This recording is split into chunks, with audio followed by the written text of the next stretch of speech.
Try not to spend too much time on uh, some of the background around oil and gas. This slide is really just to highlight like some of the things that we use and rely on are related to hydrocarbon products.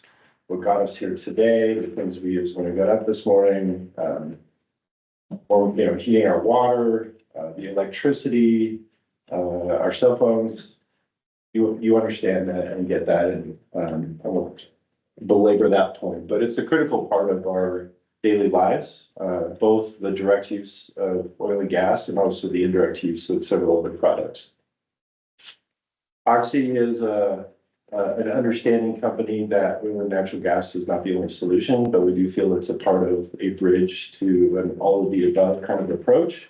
As additional technologies allow energy to be developed in other ways, we'll continue to help you get there without those interruptions.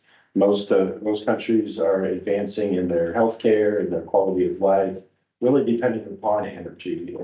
Oil, natural gas, coal will be continued to contribute to those key components over time.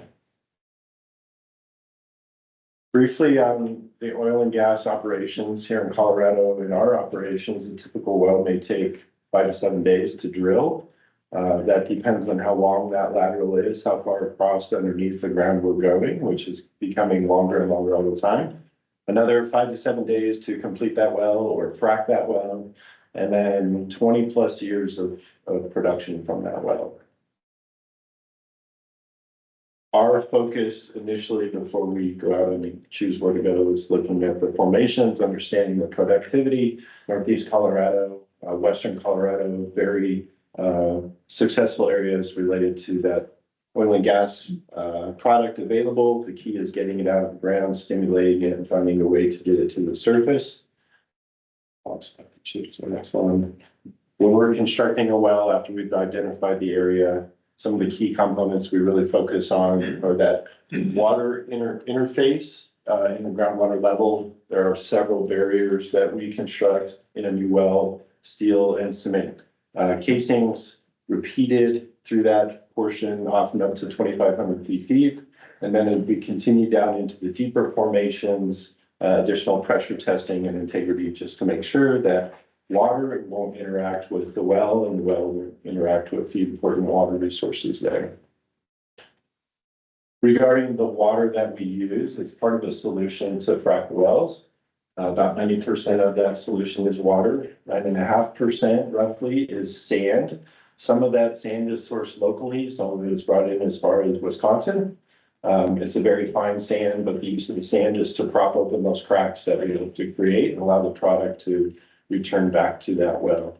The other 0.5% is for other operational efficiencies. We don't want the well to rust. So think of like a WD-40. We don't want to introduce bugs or biological components into the well. It would sour the oils. So we use like a disinfectant, a bleach, a Clorox, something to kill the bugs.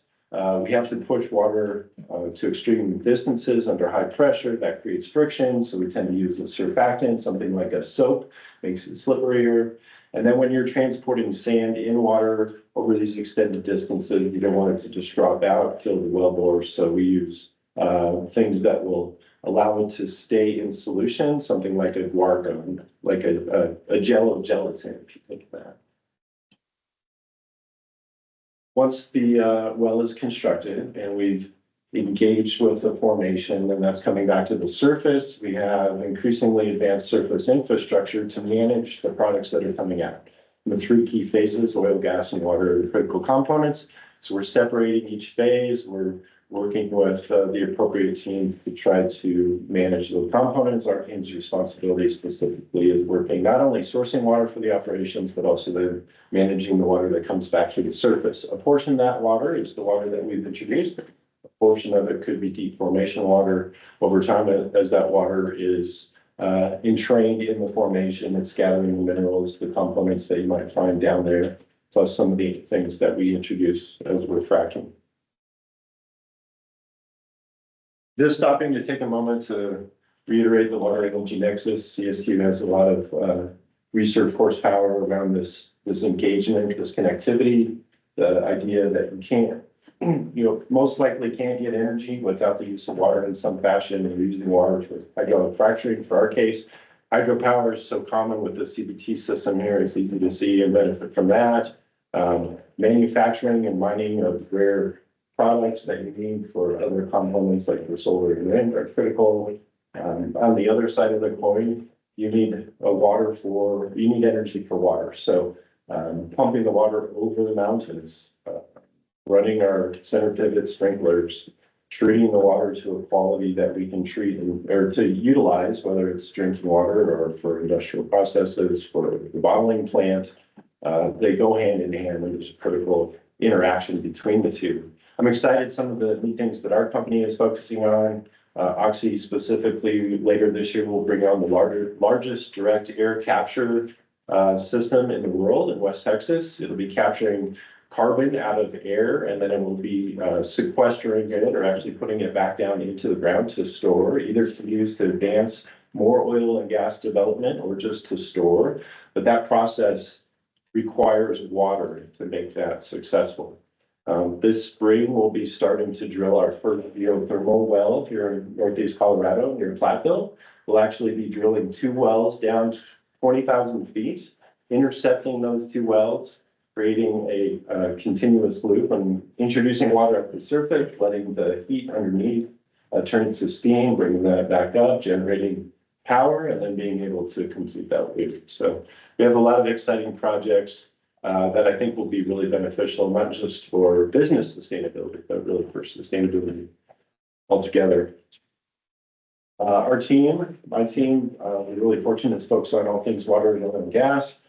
Here in the Rockies, both Colorado and Wyoming, if it's a blue dot on the map, it's water related, and if it's blue, then it's something that our team tries to focus on. So within our organization, one team has a surplus water, another team has a water need. We need a transport solution. We have some cleaning and retreating and reusing, and really the goal is to complete that life cycle without having to introduce or take away too many components of water in the processes here.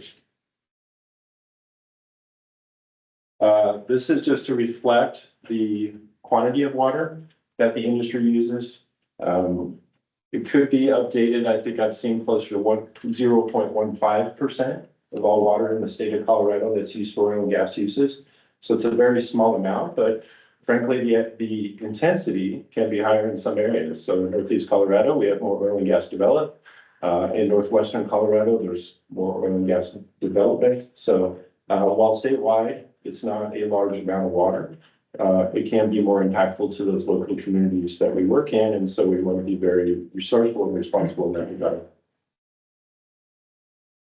Here are some pictures of some components that we've constructed. I'll discuss a little bit more, but on the bottom right, water distribution system to move water in this general Northeast Colorado service area for us, getting trucks off the road, being able to move water more efficiently, effectively to locations where we need it. We've constructed a surface canal diversion. We have quite a bit of temporary equipment. And then on the top right, some treatment processes, mobile recycling equipment. And then on the bottom right, a water disposal facility where we separate the oil from the water, and then we do go and check that remaining water.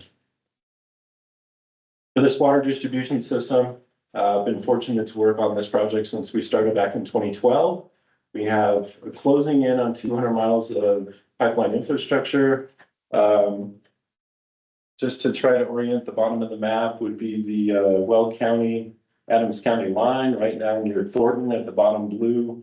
The top blue dots here, Highway 34 near I-25, as far as Milton Reservoir on the east, and then on the far right side dot, all the way out to the Kingsburg area. So about 600 square miles that we're able to serve using this water system. Again, with the goal of being able to transport water for all of our operations and not have to have those surface impacts. We've delivered over 500 million barrels of water so far. For those that want to do the math, 42 gallons per oil barrel, there's 7,758 barrels per acre foot. So there's about 65,000 acre feet of water that we've moved in 12 years.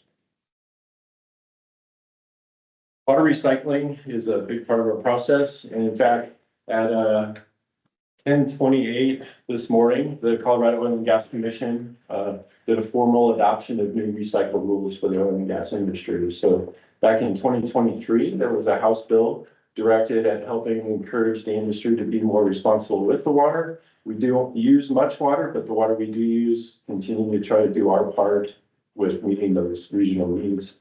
And so we'll be working over the next several years to reach some milestone recycle targets within our operations. We'll continue to use that produced water, the water that comes back up from the wells, in increasing amounts, finding ways to be more responsible, moving it around the field to where we need it, finding better ways to treat it with new technologies, all the way from the lower quality of a frac need to a higher quality of potentially discharge and surface reuse. We're excited also, some of our counterparts in our Texas and New Mexico operations are currently working on desalination projects and growing new crops. So we'll see where that leads. There's an interest to know what kind of maybe non-consumable crops that could be grown. That could be another product using surplus water that we generate out of the industry. In northern Colorado specifically, we don't get much water back from the wells. And so there's a small amount to reuse, but we expect almost all of that will go back into our operations. But at some point in time, if we don't have that demand, we want to make sure that other users can benefit from that resource as well. My counterparts in Texas and New Mexico, they're kind of on the other side of things. They get a large amount of water for a small amount of oil. And so they're looking at big quantities that we need to try to manage and find ways to keep it at the surface to meet some of those responsible expectations regarding that water use, injection, and recycling. And then some of the things we're thankful for is with the construction of this water system here in Colorado is finding other purposes for use. So initially, just within our own operations, if we're doing well maintenance work, well construction, drilling operations, we can source water for our own needs. We have expanded out to providing cooling services. Our product goes to a third-party midstream company. That product comes out warm. It needs to meet certain pipeline specifications before it can be transported. So we have the way to help them in the cooling process. We're backup fire suppression for several of our facilities out in the field. In some of our areas, we're pretty remote. There's limited resources in the event of an emergency. And so to help with the fire district needs, we've added that support. We have been able to utilize in nearly every year the opportunity to deliver water to other operators as well. So once we know we can meet our own needs and not disrupt operations, we're looking for those additional opportunities and those benefits that we can translate to others in our industry. We do a lot of work with the counties, pad road construction. In fact, Will County Road 49, if you're familiar with that, the Kersey Road, we provided almost all the water for that construction project out on the east side of Will County.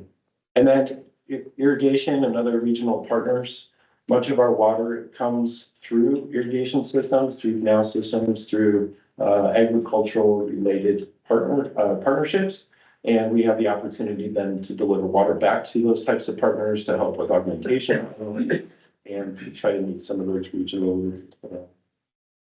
Two projects in particular, I'd like to highlight, again, a picture of this river canal structure or this canal structure, diversion structure. We worked with a reservoir company to identify a place in their system where they needed to enhance infrastructure. They're dealing with a 100-year-old plus system. They don't have a lot of resources to make those improvements to really benefit their operations. And so we built a system that allows us to deliver our water through their canal. We can take delivery of it into our operations. They have a better management and control structure now to use going forward. Those are the kind of partnerships we really try to find and are grateful for the chances to do that.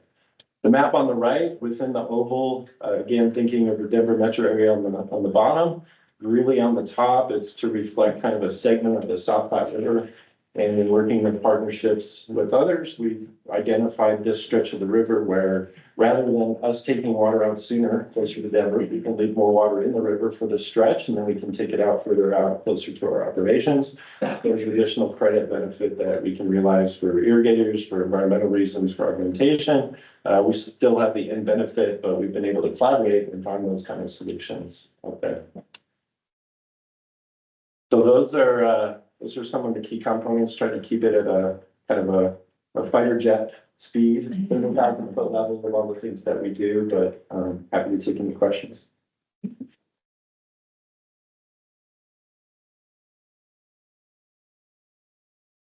Do you have your own water rights, or do you just buy from municipalities and electric irrigators? How do you get your water, I guess? Yeah, thank you.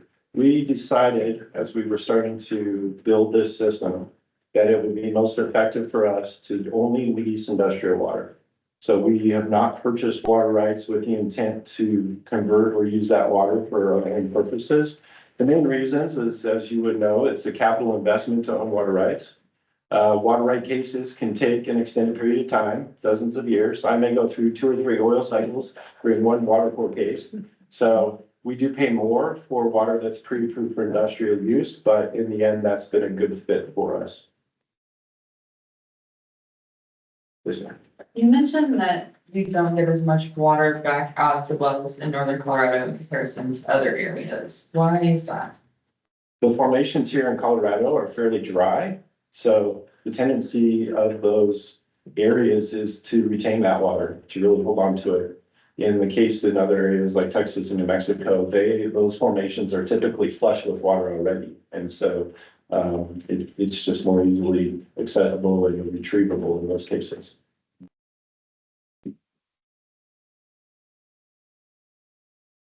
Yeah. On the geothermal note, I've heard suggestions or of opportunity to convert the decommissioned wells into maybe geothermal wells. Do you think that's a viable option in the future?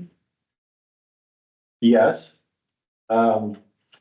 We are trying to learn how successful geothermal can be in northern Colorado specifically based upon the temperatures that we find. And we think really that Gilchrist Platteville area as the epicenter of warm. And so I think things in that general area have that higher opportunity to do that. Some of the older vertical wells, there's technology today where we wouldn't build today's well in the same condition as those wells. So we would look at whether it makes more sense to retrofit or to just build a new well from the start. But certainly that's an opportunity to try to leverage that infrastructure that's already out there. Yes. I really liked hearing about the pipeline, and I'm trying to decide if I've seen it or is it above ground or below ground. The main system, the 200 miles, is underground. Okay. It would maybe be similar to a municipal water distribution system.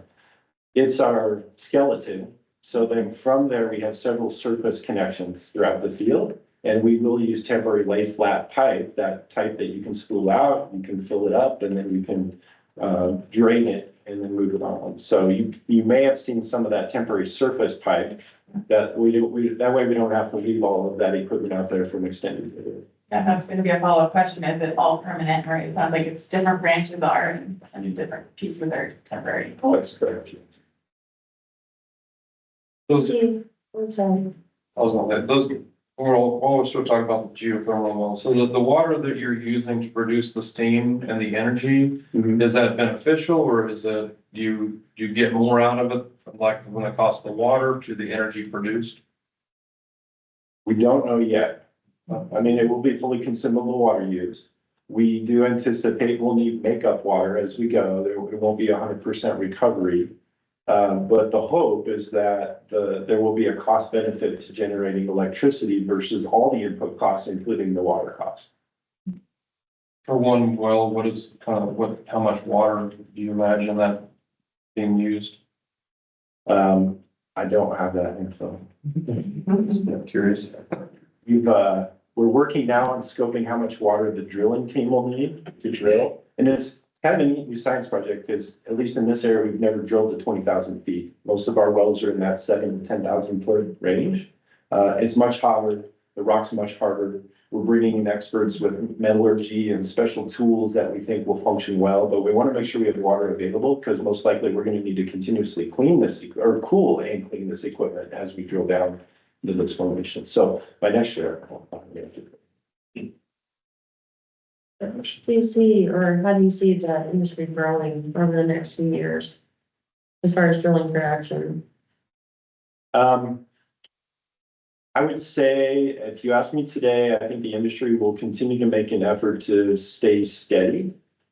To continue to responsibly grow and do it in both a financial and a stakeholder stewardship responsible manner. I don't think you'll see a big ramp up or a big drop off.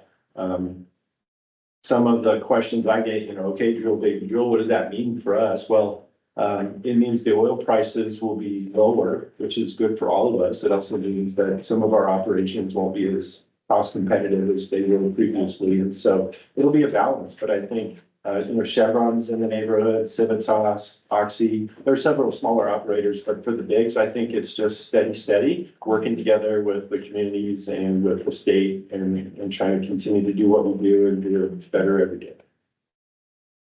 How many employees do you guys have in Colorado? We have about 400 employees in Colorado.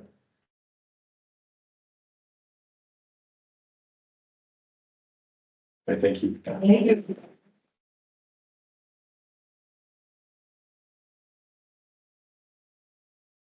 Lunches, and we'll start back up with our leadership challenge at 12:15. Go forth and eat.